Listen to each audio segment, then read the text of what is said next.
Assalamualaikum warahmatullahi wabarakatuh. Perkenalkan, nama saya Eneng Santi, CGP Angkatan 8 dari Kabupaten Bandung Barat.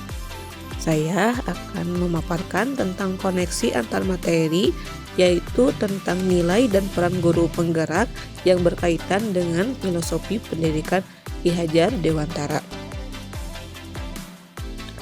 Model refleksi yang digunakan yaitu model 4P. Yang pertama peristiwa, yang kedua perasaan, yang ketiga pembelajaran, dan yang keempat penerapan ke depan atau rencana. Yang pertama peristiwa. Momen yang paling penting bagi saya dalam proses pembelajaran modul 1.1 hingga modul 1.2 adalah di modul 1.1 saya banyak belajar tentang dasar-dasar pemikiran yang menuntun yang dicetuskan oleh Ki Hajar Dewantara.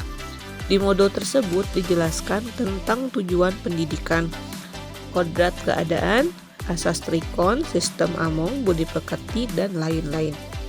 Di modul 1.1 saya tercerahkan bahwa anak bukan seperti tabula rasa, namun sejak lahir anak sudah membawa kodratnya masing-masing. Ibaratnya kertas, setiap anak sudah memiliki garis-garis samar. Tugas pendidik adalah menebalkan dan memperjelas garis-garis tersebut agar semakin jelas. Saat proses menebalkan dan memperjelas garis, pendidik harus mengutamakan proses menuntun agar proses pendidikan bisa berjalan optimal.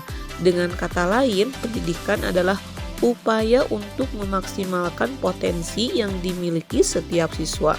Tentunya setiap siswa memiliki potensi yang beragam. Di modul 1.2 saya belajar mengenai nilai dan peran guru penggerak. Nilai guru penggerak diantaranya berpihak kepada siswa, mandiri, reflektif, kolaboratif, dan inovatif. Nilai-nilai tersebut harus dimiliki oleh guru penggerak untuk mendukung perannya. Adapun peran guru penggerak adalah menjadi pemimpin pembelajaran, menjadi coach bagi guru yang lain, mendorong kolaborasi, mewujudkan kepemimpinan siswa, dan menggerakkan komunitas praktisi. Di materi modul 1.2, saya menjadi tercerahkan untuk bisa memiliki dan menguatkan setiap nilai guru penggerak untuk mendukung peran saya sebagai guru penggerak. Kaitan antara modul 1.1 dan 1.2 yang saya pahami adalah dua modul tersebut saling mendukung karena dua-duanya pada akhirnya memberi pemahaman untuk mewujudkan pembelajaran yang berpihak pada siswa. Modul 1.1 memberi pemahaman secara global tentang dasar dan tujuan pendidikan, yakni tentang proses menuntun kodrat anak agar menjadi manusia yang mencapai keselamatan dan kebahagiaan setinggi-tingginya. Setelah itu, di modul 1.2 dijelaskan tentang nilai dan peran guru penggerak untuk mewujudkan ekosistem pendidikan yang berpihak kepada siswa. Yang kedua yaitu perasaan.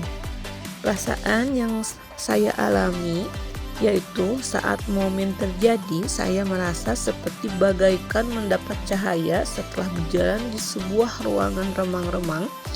Materi di modul 1.1 dan 1.2 membuka kesadaran saya tentang pendidikan yang berpihak kepada siswa. Saya kadang berpikir, mengapa tidak sejak dulu saya mendapat materi seperti modul 1.1 dan 1.2.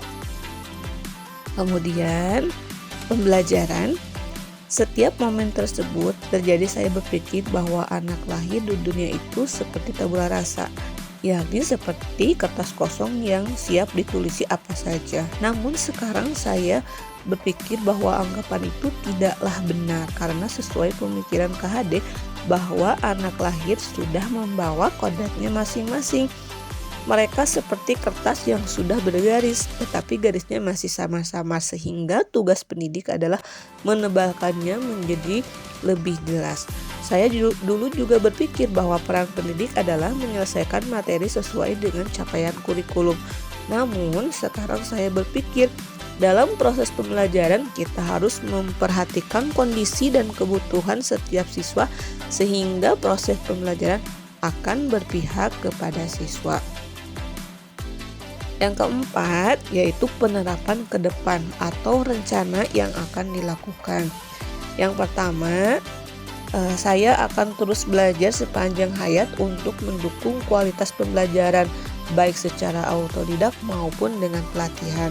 Yang kedua, menerapkan pembelajaran yang berpihak kepada siswa, misalnya dengan penerapan model pembelajaran interaktif. Yang ketiga, berkolaborasi dengan pihak lain untuk mendukung terciptanya proses pembelajaran yang berkualitas. Yang keempat, selalu melakukan refleksi pembelajaran untuk bahan perbaikan terhadap pelaksanaan pembelajaran selanjutnya. Yang kelima, selalu mencari ide-ide baru untuk menciptakan pembelajaran yang aktif dan menyenangkan.